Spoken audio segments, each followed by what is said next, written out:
Hey guys, it's Krishantiw with Krishantiw.com. Every week I bring you a new video about psychic development and spiritual and personal growth. And this week's video is more along the lines of personal growth and spiritual healing pertaining to a really big issue that I've seen coming up in circles of women who are on the path of spiritual evolution and healing and all of that.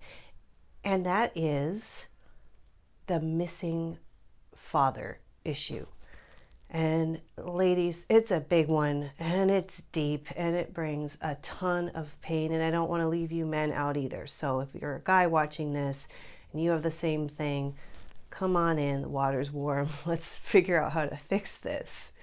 And to be honest with you, I don't know the exact way to fix it and to heal it, but I can offer some things that I think will help. But what I mean by this missing father issue thing is that many of us, in doing healing work and talking and everything, have discovered that our dads weren't really around. Or if they were around, they were totally distant. This came up for me the first time a long time ago when I was sitting around with a group of healers. We all worked together, and I said something about my dad, I didn't even see my dad. He wasn't around. I was like, poor me. And then they were like, oh my God, us too. Well, me too. Like every single one of them was like, yeah, dude, we have the same issue. And then a friend was talking about it. She was in a healing circle with some other people, and a woman said, I'm really trying to heal this dad issue, like of him not being around and me not feeling like I had a relationship with my father. And they're like, us too. We're the same thing. And my friend Jerry was like, yeah, my dad was there, but I think my whole childhood, he maybe said 2 words to me that I can remember. They never had like a deep and meaningful conversation. And whatever the case may be, I mean, in my case, my dad is a wonderful man. My mom divorced him and she didn't want him to be around, so she sent him away. So that's on her. But still, I grew up without him, and it really can F up how you feel about men when you don't have any in your life, or you're like, oh, they always leave or they're not around. So many of us have this. We grew up in a time where men weren't supposed to be participating in the family, or they're not emotionally grounded and able to like tuck their daughter under their arm and tickle her and have her talk about her day, or brush her hair, or be nurturing the way moms tend to be. Although there's always exceptions to that, and you guys are lucky you have dads that are present and playing with you and taking care of you and wanting to talk and stuff like that. But for those of us for whatever reason it was, who didn't, I know I'm like, how do I say this right? I'm like, for those of us who, for whatever reason, didn't have a dad who was present, there are a couple things we can do to help repair that. The first is, and this is going to be hard if he was really someone you didn't like, whether or not he's alive or not, but the first thing you want to do is work on forgiving him.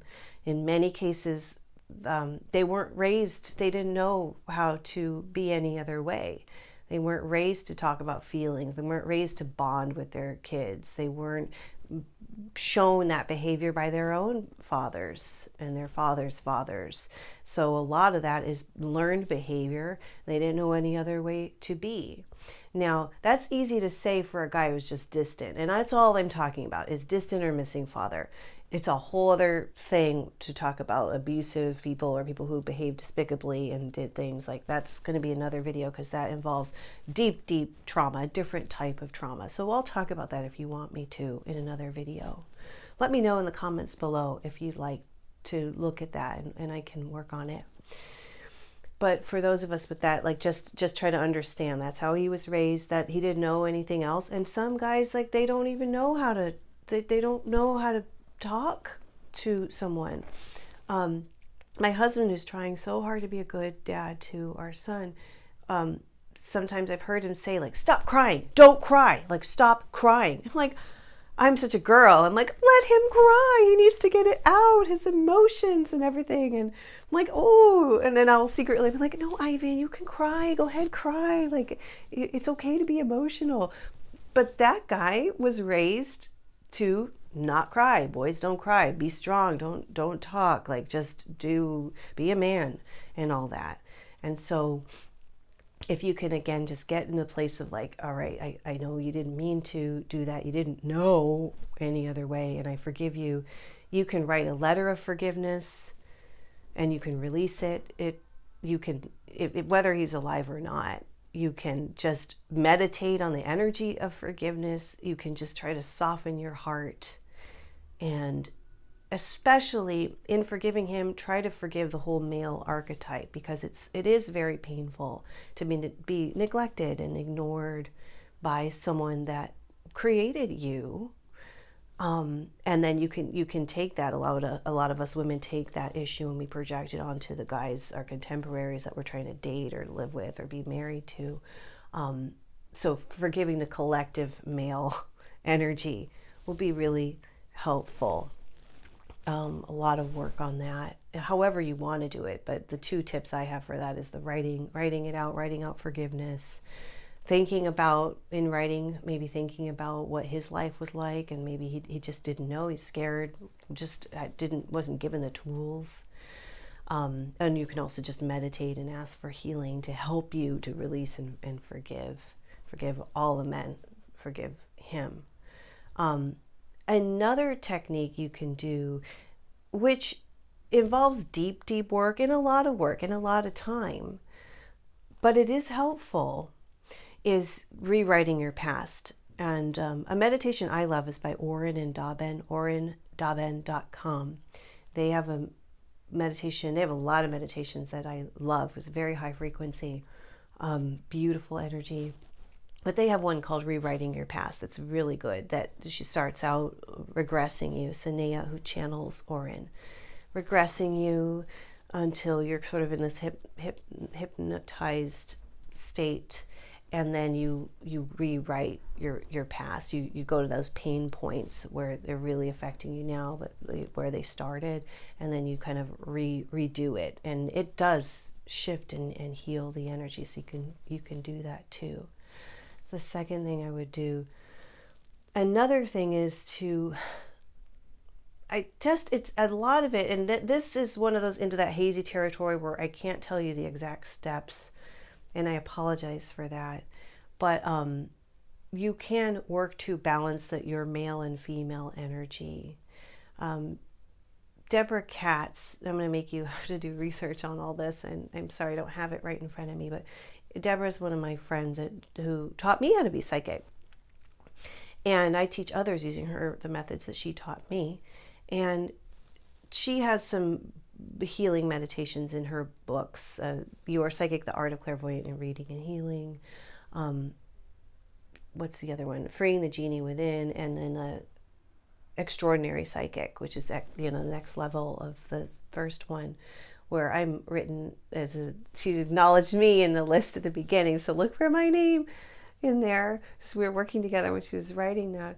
But she has some techniques to help you balance the male and female energies. And by creating that balance, you can sort of bring in or shift or repair the part that's missing. Because growing up as a woman, now I'm speaking to the ladies here, sorry guys, but you might even try it too to balance your masculine energy, but balance all those energies. But for the women, like we tend to rely we rely and we're informed, and all we know how to run is that feminine energy, and maybe we have a concept of what masculine is, but we don't know, or maybe we're upset about it or wary or not trusting, because now there's all these movements like Me Too and all that. Like there's a lot of hate at the men and the white men that are making all these horrible rules and ruining everything.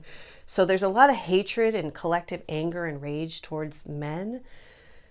So if you can work on the forgiveness thing and then do the balancing, like balancing your male and female energies.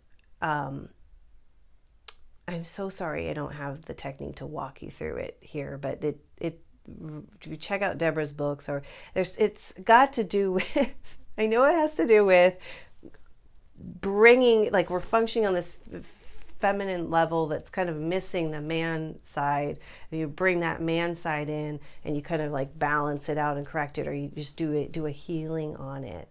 And let's just do this. If you want to do that, go to an energy healer and ask them to help you do that, you know, to help you balance it out, and they can help shift it. It's sort of like we're these two halves. But we all have the yin and yang within us. We're all male and female. We're created by male and female. And when that male side recedes, or is hated, or is pushed back, or is detested, or is absent, then we're kind of like jankily walking around trying to figure out how to run what we think it is, and it's off. So if you go to somebody that knows how to do this kind of energy work, or even traditional Chinese medicine, I am sure opening up the meridians with acupuncture can balance you out and balance out that yin and yang. I mean, they can tell you right there if your chi is like high yin or high yang, or what the dominance is, and then they can help adjust it and fix it. So that's another kind of avenue to explore. But really thinking about it and addressing it will help. And then in the future, with future generations, like if you have kids or boys in your life, or young men even, you treat them like warmly and encourage them to talk, and don't make them be this typical man that you think that they're supposed to be. Like, let's encourage them to embrace their feminine sides, so that they will be more able to talk, process their feelings, be fully present, and be there emotionally for everyone in their lives. It's not like they did this on purpose, you guys. I really feel like a lot of it is just learned behavior and what society told them that they had to be. So again, speaking only to the neglect and the absentee dad thing, not about the other stuff.